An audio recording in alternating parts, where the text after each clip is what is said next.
Om Sai Ram to all the Sai devotees. मैं नीलम नागपुर महाराष्ट्र से हूँ। और मुझे पिछले कुछ दिनों में बाबा के बहुत ही अच्छे अनुभव आए हैं और मैं आप सबके साथ वो शेयर करना चाहती थी। इसलिए मैंने विनी जी से कहा कि मैं अपनी एक्सपीरियंसेस आपको सुनाती हूँ, तो आप सारे साईं भक्तों को ये संदेश ज़रूर पहुँचाइएगा कि बाबा हम सब की इच्छा जो भी होती है वो पूरी करते हैं, ज़रूर करते हैं। हाँ, थोड़ा समय आगे पीछे हो जाता है, बट बाबा सही समय देख के हमारी सारी विशेज़ को फुलफ़िल करते हैं। बस ज़रूरत है तो हमें उनके ऊपर विश्वास रखने की। तो इसके साथ ही मैं अपना एक्सपीरियंस आपको सुनाना चाहती हूँ। मैंने प्लान किया कि मैं शिरडी जाऊँ, तो मेरा बेटा एक्चुअली छोटा है, 1.5 साल का। तो मैं बहुत सोच में पड़ गई कि मैं बच्चे को लेके तो जा रही हूँ, बट कैसे अरेंजमेंट हो पाएगा वहाँ पे जाने के बाद। मैंने साई जो विश्रामालय होता है वो भी बुक करने का ट्राई किया ऑनलाइन, तो वो हो नहीं पाया। शायद बुकिंग फुल हो गई थी उस समय, तो वो हो नहीं पाया। तो हम तो घर से बस हाथ जोड़ के चल दिए कि देखिए बाबा, हम आपके दर्शन के लिए आ रहे हैं, बाकी सब आप संभालिए। मुझे नहीं पता कि आप हमको वहाँ तक कैसे बुलाएंगे और बाकी सारे अरेंजमेंट कैसे करेंगे। मैं कुछ नहीं जानती बाबा, मैं बस घर से निकल रही हूँ। मैं और मेरा बेटा, हम दोनों आपकी ज़िम्मेदारी है। आप हमको जैसे लेके जा रहे हैं वैसे ही हमारे घर तक हमको सुखरूप लेके वापस आइएगा। तो ऐसा बोल के हम चल दिए। आप विश्वास नहीं करेंगे, हम लोग जैसे शिरडी में पहुँचे, एक मतलब 20-25 साल का कोई मतलब लड़का ही था।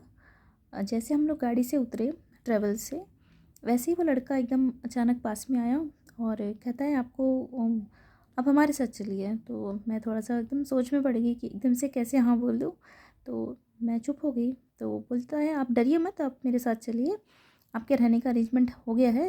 यहीं पास में एक विश्रामालय है, आप वहाँ पे होटल में रुकिए और चार्जेस भी ज़्यादा नहीं है, आप यहीं पे रुकिए और हम आपको दर्शन वगैरह सब कराएंगे। तो मैंने कहा चलो ठीक है। तो मैं चल दी, मेरा बेटा भी साथ में। और फिर मैं फ़्रेश हुई, बेटे को रेडी किया, मैं रेडी हो गई। उसके बाद तुरंत वो वापस, मतलब थोड़ी देर में वापस आया आगे, आधे घंटे में। और बोलता है आप रेडी हो गए? तो मैंने कहा हाँ रेडी हो गई। तो बोलता है चलिए, आप गाड़ी भी अरेंज हो चुकी है, आप यहाँ से होटल से हमारे आपको मंदिर ले चलते हैं सीधा। तो आप नाश्ता कर लीजिए पहले, फिर आपको मंदिर ले चलते हैं। तो फिर हम मंदिर चले गए, उन्होंने हमको मंदिर में पहुंचाया। और मैं मन में सोच के गई कि बाबा, लाइन तो बहुत लंबी होती है, मेरा बेटा छोटा है, मुझे हाथ में पकड़ के लेके जाना है, मेरे हाथ तो बहुत दर्द करेंगे। तो वहाँ से एक मुझे शॉर्टकट भेज दिया गया। एक पुलिस थे वहाँ पे खड़े, तो मैंने उनको बोला कि अंकल मेरा बेटा छोटा है। तो उन्होंने एकदम एग्री हो गए, बोलते हाँ हाँ आप इतना लंबा लाइन में मत जाइए, आप यहाँ से शॉर्टकट में जाइए। और मैं जब घर से निकली थी, तो मैं एक्चुअली मेरे मन में ऐसा था कि मैं बाबा को लाल कलर के ही ड्रेस में देखूं। बाबा के जो वस्त्र उन्होंने पहने हों वो रेड कलर के ही हो। पता नहीं ऐसे इंट्यूशंस होते हैं मुझे कि मैं मतलब जैसे कुछ रेड कुछ भी दिखा, बाबा ने कोई भी वस्त्र अगर रेड कलर का पहना हो। एक्चुअली मुझे साई संदेश सुनने की आदत है डेली। तो मैं वो मतलब इतने सारे होते हैं ना, बहुत सारे चैनल वाले अलग अलग डालते हैं। तो मैं सोचती हूँ इसमें से मेरे लिए कौन सा होगा, तो मैं अपने मन में सोच लेती हूँ नहीं, जो रेड होगा वो मेरे लिए बाबा ने भेजा होगा। तो यही सोच के मैं जब शिरडी निकली तो मैंने वही अपने मन में ठान रखा था कि मुझे बाबा को रेड कलर के वस्त्र में ही देखना है। तो जब मैं शिरडी दर्शन के लिए पहुंची, तो जब देखा बाबा को, तो बाबा ने येलो कलर का ऑरेंज टाइप में, थोड़ा सा येलोइश एंड ऑरेंज का कॉम्बिनेशन ऐसे कुछ पहना हुआ था। तो मैं थोड़ा सा नाराज़ हो गई, मैंने कहा क्या बाबा, मैं सोच के आई थी कि मुझे आपको रेड में देखना है, आपने येलो पहन लिया है। तो मैं थोड़ा नर्वस फील हुई। 9-10 बजे के आसपास, फिर 12 बजे बाबा के वस्त्र चेंज किया जाता है। तो जब चेंज किया गया तो उन्होंने पर्पल कलर का पहना हुआ था। तो अचानक से मेरा ध्यान गया, देखा तो बाबा ने वस्त्र चेंज किए हैं। और मतलब बाबा को करवाए गए थे वस्त्र चेंज, तो वो ब्लू कलर के थे, मतलब पर्पल कलर के। मैं अगेन नाराज़ हो गई, क्या बाबा, आपने अभी पर्पल पहन लिया, मॉर्निंग में वो पहना था, मैं तो सोच गई थी कि मुझे आपको रेड में ही देखना था। ये मैं अपने मन में बोलती जा रही हूँ। फिर हमारा सेम डे हमारा दर्शन करके प्लान था कि हम लोग वापस नागपुर के लिए चल दिए, मतलब जाना था। तो हम लोग के दर्शन में हम लोग प्रसादालय में खाना वगैरह खा लिए। उसके बाद हम लोग निकलने वाले थे, शाम को थोड़ा रेस्ट किया और फिर निकलने वाले थे। पता नहीं क्यों ऐसे मन में आया कि एक बार बस को जाने के लिए तो काफ़ी टाइम है, 8 बजे का गाड़ी है, तो हम लोग तो 6 बजे फ्री है। एक काम करते हैं, हम लोग वापस दर्शन करके आते हैं एक बार मंदिर से।